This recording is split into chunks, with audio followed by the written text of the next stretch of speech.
शून्य पे सवार हूं, बेअदब खुमार हूं, मुश्किलों से क्या डरूं, मैं खुद कहे हजार हूं। स्वागत है आप सभी का सिंकोरी परिवार पर, जहां पर मैं आपके सामने लेकर आ गया हूं शानदार टॉपिक जिसका नाम है मेटल्स एंड नॉन मेटल्स। देखिएगा, लास्ट क्लास में हमने बात की थी मेटल्स एंड नॉन मेटल्स में उसकी फिजिकल प्रॉपर्टी, मेटल्स क्या होता है, नॉन मेटल्स क्या होता है, मेटलॉइड्स क्या होता है।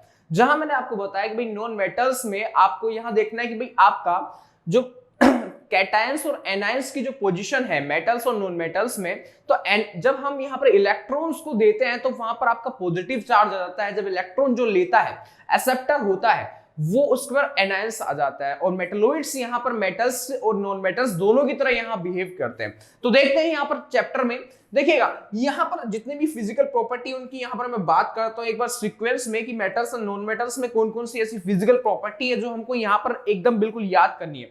देखिएगा, सबसे पहली फिजिकल प्रॉपर्टी आपके सामने आती है लस्टर, यानी कि आपको पता होगा कि जब मेटल्स है काफी ज्यादा शाइनिंग वाले होते हैं, काफी ज्यादा चमक वाले होते हैं, उनके अंदर उनकी मेन प्रॉपर्टी आती है कि उनके अंदर लस्ट्रस प्रॉपर्टी होती है। उनकी जो नेचर है लस्ट्रस टाइप का होगा, यानी उनके जो सरफेस है उस पर शाइनिंग ज्यादा होती है। और साथ में हमको देखने को मिलता है कि जो नॉन मेटल्स होते हैं वो शाइनी नहीं होते, उनके सरफेस पे शाइनिंग सरफेस नहीं होती, लेकिन उनमें कुछ एक्सेप्शंस मिल जाते हैं। जैसे आयोडीन है वो यहाँ पर शाइनिंग देता है, लस्टर यहाँ पर उसका नेचर रहेगा, तो हम बोल सकते हैं कि इसमें ये एक्सेप्शंस हैं जो आपको याद करना है। नेक्स्ट आपकी प्रॉपर्टी आती है हार्डनेस, यानी कि दे आर यहाँ पर जनरली ये हार्ड होते हैं, यानी कि बहुत ज्यादा हार्ड होंगे, लेकिन यहाँ पर एक्सेप्शन में एस्पेक्ट सोडियम, लिथियम, पोटेशियम, ये काफी ज्यादा सॉफ्ट नेचर के होते हैं और जिनको हम यहाँ पर कट कर सकते हैं बहुत ही चाकू के द्वारा, नाइफ के द्वारा इनको काटा जा सकता है। तो ये इसके अपवाद यानी कि एक्सेप्शंस यहाँ पर हो जाते हैं जो हमको याद करने हैं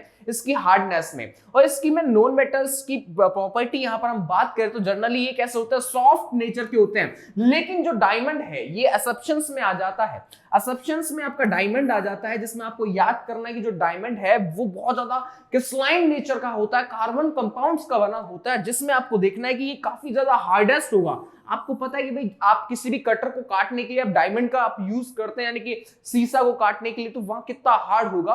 तो हम इसको याद करना है कि भाई आपके नॉन मेटल सॉफ्ट होते हैं लेकिन ये काफी ज्यादा हार्ड होता है। अब देखिएगा अगली नेक्स्ट प्रॉपर्टी आपको स्टेट, इसकी फिजिकल स्टेट की मैं बात करूं तो ये काफी ज्यादा जो मेटल्स होते हैं आपके सॉलिड्स फॉर्म में रहेंगे, इसके जो पार्टिकल्स हैं वो पास पास में रहते हैं। लेकिन यहाँ पे जैसे मर्क्यूरी हो गया, गैलियम हो गया, ये काफी ज्यादा लिक्विड फॉर्म में आपको मिल जाते हैं। कि ये आपको याद करना है कि यार मर्क्यूरी कैसा है, लिक्विड फॉर्म में, लेकिन आपका जो ये इनके नेचर क्या है, बेसिक नेचर आपका सॉलिड होता है।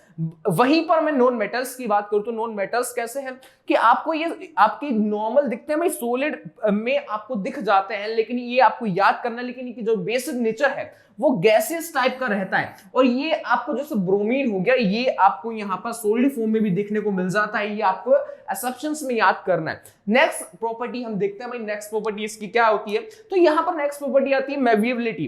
अब यानी कि मेविएबिलिटी में बोलते हैं कि यार metals can be beaten into thin sheet, यानी कि जो मेटल्स होते हैं आपने देखा होगा एल्यूमिनियम की शीट होती है काफी ज्यादा सॉफ्ट होगी, उसको हम पीट पीट कर चद्दर बना देते हैं। लेकिन अब जो हमने चद्दर यहाँ पर बनाई है तो ये सोच के देखो कि जो गोल्ड है, सिल्वर है, उनको हम पिघलाकर किसी भी शेप में डाल सकते हैं। तो ये मेटल्स का बेसिक नेचर आपने देखा है कि यार मेवल टाइप के ये होते हैं, इनके अंदर मेवेबिलिटी मिलती है मेटल्स के अंदर। जबकि नॉन मेटल्स में बात करो तो नॉन मेटल्स आर नॉन मेवेबल, यानी कि आप यदि नॉन मेटल्स को आप पीटते हैं, चद्दर बनाते हैं, तो वो टूट जाते हैं, ब्रोक हो जाते हैं, यानी कि दे आर ब्रोकन नेचर। अब आप नॉर्मल देखते हैं कि इनका नेचर काफी ज्यादा ब्रोकन टाइप का होगा और इनके अंदर मेनली आपको क्या दिखता है कि यार इनके अंदर मेबिलिटी नहीं मिलती है। इसके नेक्स्ट प्रोबेबिलिटी में बात करूं, नेक्स्ट प्रॉपर्टी क्या होती है, इसमें नेक्स्ट प्रॉपर्टी आती है डक्टिलिटी। अब ये डक्टिलिटी होती क्या है, सबसे पहले सुनिएगा।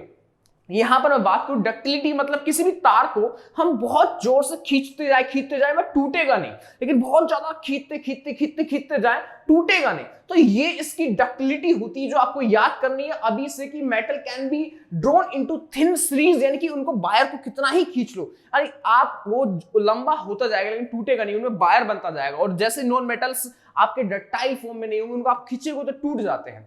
साथ में अगला आपका आता है हीट एंड इलेक्ट्रिसिटी। मैंने आपको बताया जो मेटल्स होते हैं बहुत ज्यादा good conductor of heat and electricity. Why? Because of कि भाई ये इनके अंदर जो सिल्वर है, कॉपर है, best conductor of heat. And जो आपका लेड है पीवी जिसको हम बोलते हैं मर्क्यूरी है और पुअर कंडक्टर ऑफ हीट, ये आपके असम्पशंस में आ जाते हैं, याद रखिएगा ये आपके असम्पशंस में आ जाते हैं। जबकि जो सिल्वर और कॉपर है बेस्ट कंडक्टर ऑफ हीट के फॉर्म में यहां पर हम इसको लिखते हैं। जबकि नॉन मेटल्स की बात करो तो non metals are poor conductor of heat and electricity. Exceptions में यहां पर हम लिख सकते हैं कि ग्रेफाइट ऐसा होता है जो यहां पर कैसा भाई, इसका जो गुड कंडक्टर ऑफ हीट हम मान सकते हैं यार ये जो ग्रेफाइट है आपका गुड कंडक्टर ऑफ हीट का यहां पर एग्जांपल आ सकता है, तो ये एक्सेप्शंस आ जाता है। ये नॉर्मल फिजिकल प्रॉपर्टी है जो आपको बेसिक नेचर में याद करनी है। साथ में नेक्स्ट प्रॉपर्टी आप कहते हैं डेंसिटी। अब डेंसिटी क्या होती है, यहां पर देखा generally high density and high melting point होता है। मेल्टिंग पॉइंट यानी कि आप किसी भी चीज को आप पिघला रहे हो और उसी चीज को बॉइलिंग कर रहे हैं। बॉइलिंग पॉइंट क्या होता है कि आप उसी चीज को, जैसे मान के चलो कोई वाटर है, वाटर को आप गर्म करते हो तो वो गैसेस या वेपर फॉर्म में बदल जाता है, तो उसका बॉइलिंग पॉइंट हो जाता है। किसी भी आइस को आप पिघलाते हो वो मेल्टिंग पॉइंट हो जाता है। तो यहां पर देखा कि भाई डेंसिटी मेटल्स के अंदर हाई, यहां पर क्या मिलती है, हाई डेंसिटी मिलेगी, हाई मेल्टिंग पॉइंट मिलेगा। जबकि नॉन मेटल्स के अंदर यानी कि have a low density and low melting point यहां पर देखने को मिलता है। और इसमें एक चीज और अगली प्रॉपर्टी मिलती है भाई, सोनोरस टाइप की प्रॉपर्टी मिलेगी। और सोनोरस में आपने देखते हैं कि भाई मेटल्स के जब आप बजाते हैं टक टक की आवाज आपको सुनाई देती है, यानी कि बहुत एक शानदार सी आवाज सुनाई देती है। आप देखते हैं ना बर्तन को आप बजाते तो कैसी आवाज आती है, आप किसी भी एल्यूमिनियम को टच करते हो तो कैसी आवाज आती है, तो वो मेटल्स की फॉर्म में होंगे। वो एक नेचर होता है कि यार ये मेटल्स है, यानी कि मेटल्स प्रोडक्ट ए साउंड ए स्ट्रिकिंग हार्ड सरफेस इनकी यहां पर होगी, जिसको हम बजाकर सोनोरस देख सकते हैं। यार ये नेचर इसका ही है, फिजिकल प्रॉपर्टी है।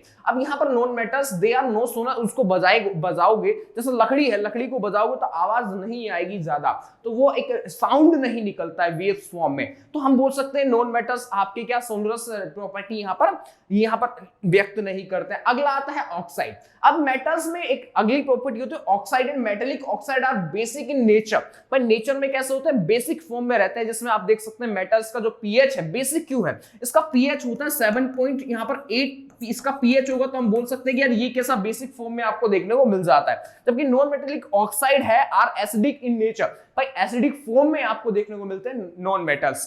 ठीक है, तो ये आपकी बेसिक यहां पर एक चीज हो जाती है जो आपको यहां पर याद करनी है। पूरे चार्ट की फॉर्म में मैं आपके सामने लेकर आ गया हूं, जिसकी जो पीडीएफ है आपको कहां मिलेगी भाई, सिंखुरी क्लास के जो आपका टेलीग्राम है वहां पर आपको देखने को मिलती है। कि जब सिंखुरी एजुकेशन क्लास 10th पे आप जाओगे टेलीग्राम चैनल पर, वहां पर आपको पूरी पीडीएफ और पूरी फॉर्म में एक डॉक्यूमेंट्स फॉर्म में, और साथ में आपको हैंड रिटन नोट्स भी यहां पर दिए जाएंगे। तो देखिएगा अगली प्रॉपर्टी की मैं बात करता हूं, अगली आपका आता है केमिकल प्रॉपर्टी ऑफ मेटल्स।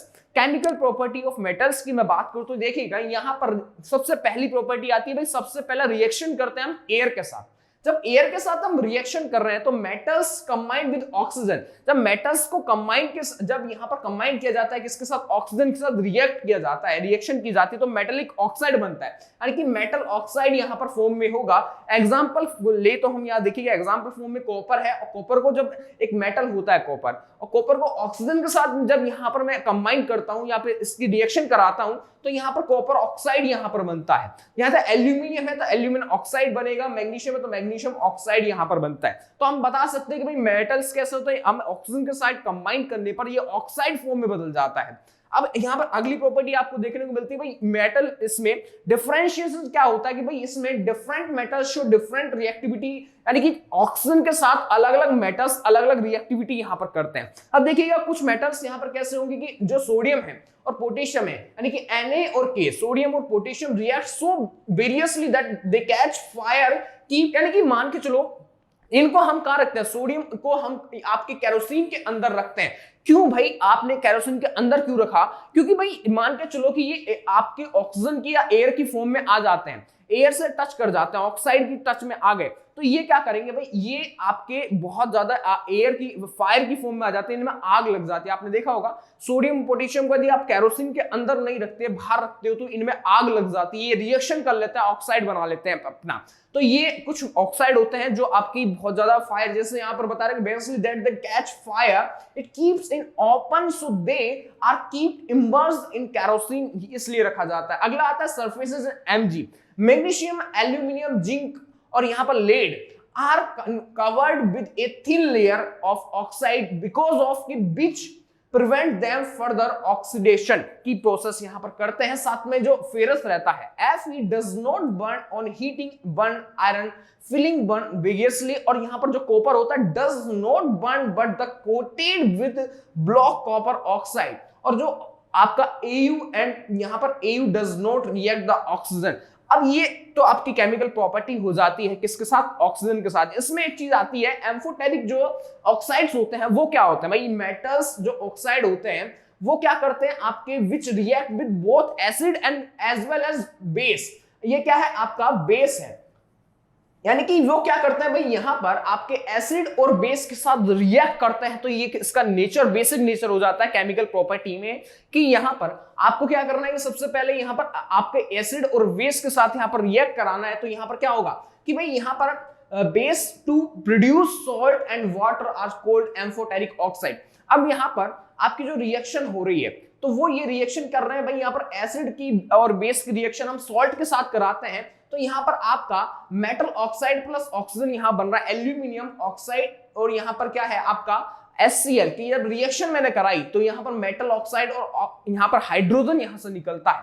तो ये फॉर्म आपको याद रखनी है, इसको एम्फोटेरिक रिएक्शन बोलते हैं। अब यहां मैं बात करूं तो आता है reaction of metal with water. जब मैं वाटर के साथ रिएक्शन कराता हूं तो आप मुझे बताइए कि रिएक्शन कैसी होगी। जब मेटल की रिएक्शन में वाटर के साथ कराऊंगा तो यहां पर क्या बनता है मेटल ऑक्साइड बनेगा, और साथ में यहां से हाइड्रोजन रिमूव यहां पर हो जाता है, हाइड्रोजन रिमूव यहां पर हो जाएगा। साथ में मेटल की रिएक्शन में वाटर के साथ कराता हूं तो यहां पर क्या बन रहा है भाई, यहां पर मेटल हाइड्रोक्साइड की फॉर्म में यहां पर बन जाता है, मेटल उसके साथ कंबाइन हो जाएगा, रिएक्शन यहां पर कर लेता है। तो मैं बोल सकता हूं भाई मेटल की रिएक्शन किसके साथ कर रहा हूं, वाटर के साथ। तो यहां पर केमिकल प्रॉपर्टीज में जो मेटल्स होते हैं, मेटल्स आप देख सकते हैं कि यहां पर सोडियम पोटेशियम कैल्शियम के साथ रिएक्ट कर सकते हैं, यहां पर क्या बनाते हैं रिएक्ट विद कोल्ड H2O यहां पर बनाते हैं। साथ में रिएक्ट करके यहां पर क्या बनाते हैं मैग्नीशियम के साथ यहां पर रिएक्ट करके रिएक्ट विद हॉट H2O यानी गर्म वाटर यहां बनाएंगे। साथ में यहां पर calcium magnesium floated as bubble यहां टाइप बनाते हैं, bubble hydrogen stick to other surface यहां पर बनाते हैं भाई, बबल टाइप के यहां बना देते हैं। साथ में मेटल्स यदि react with steam aluminium ferrous और जिंक के साथ करते हैं, और साथ में यहां स्टीम फॉर्म में यहां पर आ जाते हैं, और साथ में रिएक्शन करते हैं H2O Pb Cu AgA के साथ, तो नो रिएक्शन, इनके साथ कोई रिएक्शन नहीं होती। तो मेटल्स की फॉर्म अलग अलग फॉर्म में होती है। तो ये मेटल्स का एक नेचर होता है अलग अलग प्रॉपर्टीज का, जिसको आप यहां पर देख सकते हैं भाई क्या क्या यहां किस फॉर्म में ये चीज आ रही है। अब देखिएगा इसका अलग नेचर की मैं बात करूं तो अगली प्रॉपर्टी आती है, हमारा अगला पॉइंट है कि reaction of metal with acid and dilute. अब यहाँ पर नंबर सी हमने देखा है कि भाई ये किसके साथ रिएक्शन कर रहा है, मेटल रिएक्ट कर रहा है यहाँ पर डाइल्यूट यानी कि एसिड डाइल्यूट्स के साथ। तो यहाँ पर मेटल्स प्लस डाइल्यूट एसिड में करता हूं तो सोल्ट और हाइड्रोजन यहाँ से निकलता है।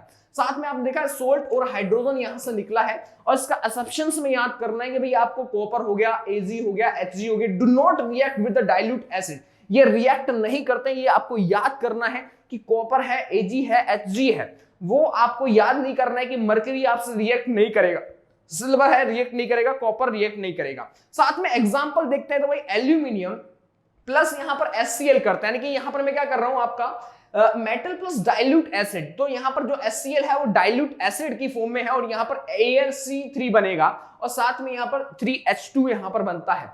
Fe यानी कि ये Fe क्या है आपका मेटल हो जाता है, और साथ में जो HCl है वो डाइल्यूट एसिड है, तो यहाँ रिएक्ट करके FeCl2 और हाइड्रोजन को यहाँ से निकालता है, रिमूव करता है। यहाँ पर आपने देखा कि metal plus dilute acid plus salt बनता है, और साथ में यहाँ पर हाइड्रोजन यहाँ से निकलता है। तो देखा यार मैग्नीशियम प्लस 2HCl बना, और HCl बन के MgCl2 प्लस यहाँ पर हाइड्रोजन रिमूव हुआ, और साथ में जिंक प्लस HCl बना, और साथ में यहाँ पर जिंक यहां पर क्लोराइड बना। ये क्या है आपका साल्ट होता है, और यहां से हाइड्रोजन रिमूव होता है। तो इसका बेसिक नेचर यहां फॉर्म में आ जाता है केमिकल प्रॉपर्टीज में। नेक्स्ट प्रॉपर्टी आपकी आती है कि जो रिएक्शन हम करते हैं, reaction of metal with solution of other metal, जो सोल्ट होते हैं उनके साथ कैसा रिएक्ट करता है। देखिएगा कि मैंने यहां पर बोला कि जो मेटल है A है और सॉल्ट सॉल्यूशन B है, मेटल A है और सॉल्ट सॉल्यूशन B है, इसका रिएक्शन जब मैं कराता हूं आपस में तो यहां पर सॉल्ट सॉल्यूशन A बन रहा है, यानी कि सॉल्ट सॉल्यूशन B पहले था, अब यहां A बन रहा है, और साथ में मेटल्स यहां मेटल्स बनते हैं। अब देखिएगा कि इसका जो असम्पशंस है वो copper aluminium Ag do not react with dilute यहां पर एसिड के साथ फॉर्म में आ रहा है, ये आपको याद करना है। जिसमें आपको देखना है कि या इसी में reactive metal can displace less reactive metals form there compounds in solution form में। अब यहां पर कैसे होगा भाई, यहां पर जो फेरस है Fe है वो यहां पर CuSO4 के साथ जब रिएक्शन करता है तो यहां क्या बताया भाई, FeSO4 यहां बनता है, पर प्रॉपर यहां से निकलता है। ये क्या है, डिस्प्लेसमेंट रिएक्शंस होती है। कैसे रिएक्शन है, डिस्प्लेसमेंट रिएक्शन टाइप की रिएक्शन है, यानी कि आपने देखा कि Fe के जो रिएक्शन कॉपर सल्फेट से यहां पर करवाते हैं CuSO4 से, तो यहां पर क्या बन रहा है, फेरस सल्फेट यहां पर बनता है और साथ में FeSO4 प्लस Cu यहां पर बन रहा है। तो ये कुछ फॉर्म में आ जाता है कि भाई यहां पर रिएक्शन करवाई थी मेटल की with solution of other metals के साथ। तो ये कुछ आपकी प्रॉपर्टीज थी जहां पर मैंने आपकी फिजिकल और केमिकल दोनों प्रॉपर्टीज को यहां पर मैंने बताया। जब इससे पहले वाली क्लास में मैंने थोड़ा बेसिक नेचर बताया था कि भाई मेटल्स कैसे होंगे, नॉन मेटल्स कैसे होंगे। इस क्लास में मैंने आपको डिस्कस किया कि भाई आपकी प्रॉपर्टीज कैसी होगी, केमिकल प्रॉपर्टीज और फिजिकल प्रॉपर्टीज कैसी कैसी होगी और कैसे कैसे हमको याद करना है, किस चीज को ज्यादा याद करना है, कौन से असम्पशंस हैं जो आपको याद करना है। यदि वीडियो अच्छी लगी तो लाइक करो, सब्सक्राइब करो, चैनल को ज्वाइन करो ताकि आपको डेली बेसिस में बहुत बेनिफिशियल मिल सके। और आगे भी मैं ऐसी वीडियोस यहां पर लेके आने वाला हूं जो आपके लिए बहुत ज्यादा कारगर होने वाली है। तो बच्चा मिलता है अगली क्लास में वही जोश और एनर्जी के साथ। धन्यवाद, थैंक यू।